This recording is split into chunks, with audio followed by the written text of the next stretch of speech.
welcome to our biology class. Today's topic is epithelial tissue and muscular tissue from the lesson Structural Organization in Animals of 11th Biology. Animals have 4 types of tissues. They are epithelial tissue, connective tissue, muscular tissue and neural tissue. Today we are going to learn about epithelial tissue and muscular tissue. Epithelial tissue. They cover the outer surface of the body or it lines the hollow organs inside our body.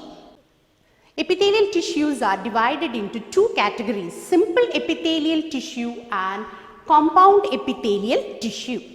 Simple epithelial tissues are made up of a single layer of cells, whereas compound epithelial cells are made up of more than one layer of cells. So let's start our study with the first category, which is called as simple epithelial tissue. The simple epithelial tissues are of 3 types. They are squamous epithelial tissue, cuboidal epithelial tissue and columnar epithelial tissue. Okay, the first one, simple squamous epithelial tissue. They are made up of, as I told you, they are made up of a single layer of cells. Okay, where are they seen? Where are they seen? They are seen on the walls of the capillaries, blood capillaries, as well as on the air sacs of the lungs. And their function is, they serve as a diffusion boundary. You know that the air cavities inside the lungs, oxygen and carbon dioxide has to be transported between the air sac and the blood. So, simple squamous epithelial tissues, they serve as a diffusion boundaries. Okay. Now, the second type of simple epithelial tissue is called cuboidal epithelial tissue. They have the shape of a cube. You can see over here the picture. Okay, now where are they seen? They are seen on the ducts of the glands and the tubular part of the nephron of kidney. Right? What is their function? Their function is secretion and absorption. Next is columnar epithelial tissue. See, they are elongated, slender, tall cells with the nucleus seen at the base of the cell. You can see over here the nucleus situated at the base of the cell. So, that is which one? Columnar epithelial tissue. And where are these columnar epithelial tissues seen? They are seen on the walls of our stomach and intestine. And what is their function? Their function is also secretion and absorption. So, we learned about the 3 types of simple epithelial tissues. They are squamous epithelial tissue, cuboidal epithelial tissue and columnar epithelial tissue.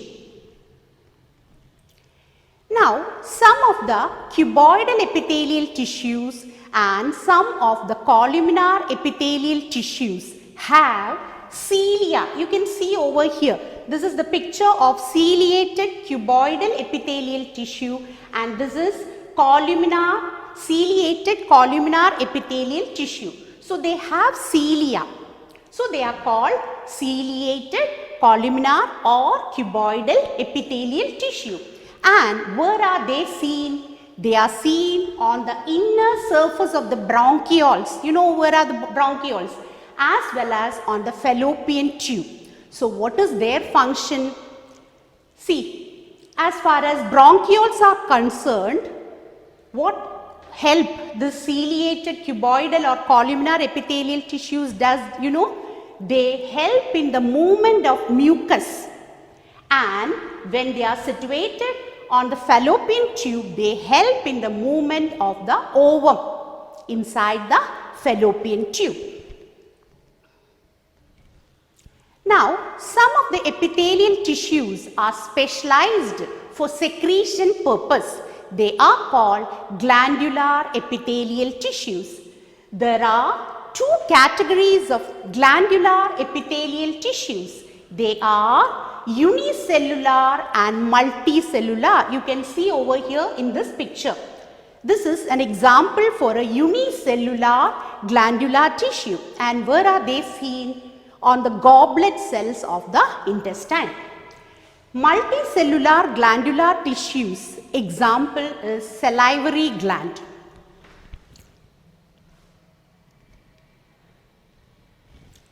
Next is, there are two types of glands that we have.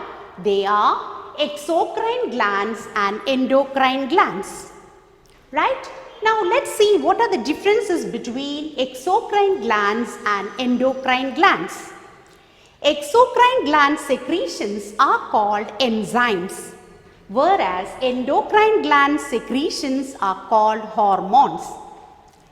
Exocrine gland secretions called enzymes, they reach the target tissue. You know what is meant by target tissue, the tissue on which it has to act.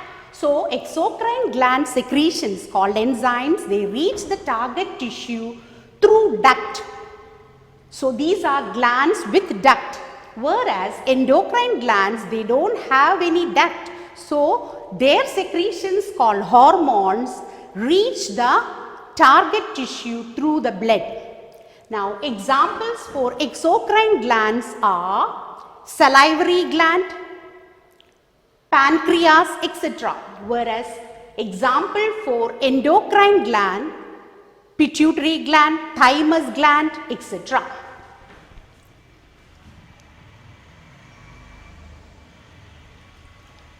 Now, the compound epithelial tissue. As I told you, they are made up of many layers of cells. And where are they seen? They are seen on the dry surface of our skin as well as the moist surface of our buccal cavity.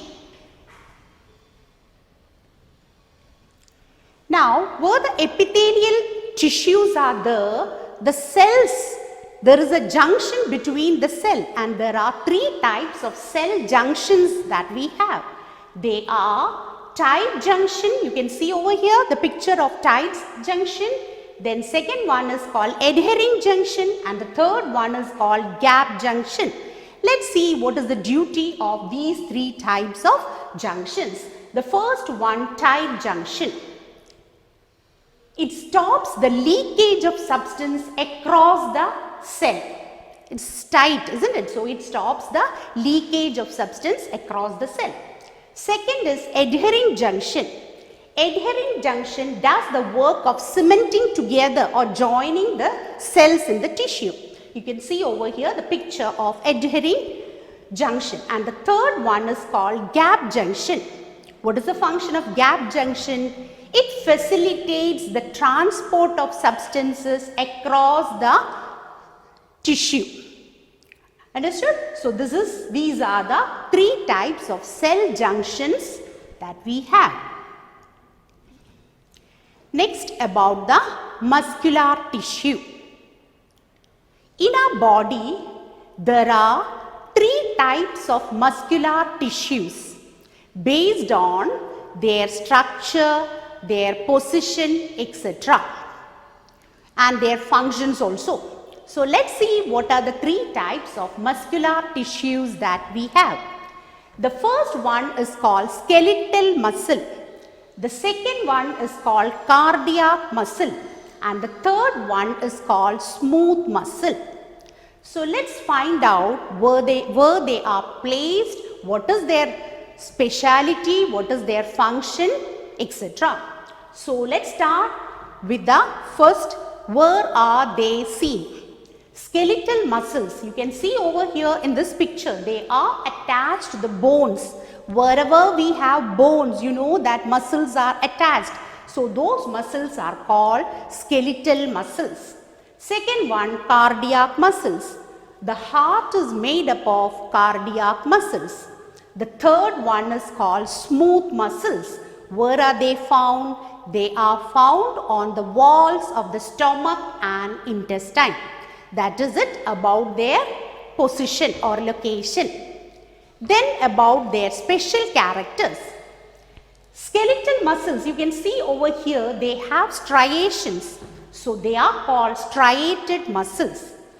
Cardiac muscles also have striations, so they are also called as striated muscles.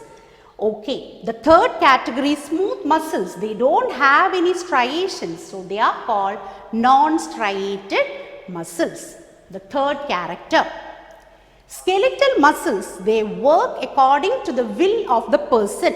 They work according to the will of the person. So if we want to bend our hand, we are able to do so because the skeletal muscles are called what? Voluntary muscles. Such muscles are called voluntary muscles.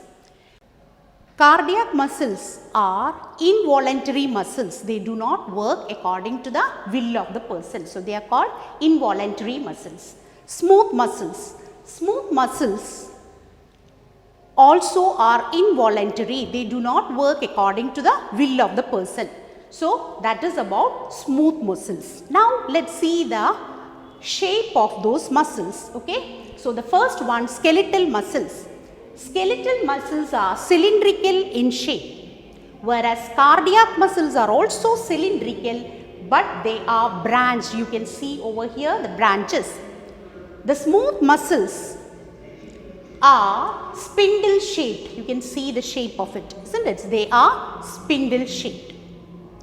Okay, so these are the three types of muscular tissues.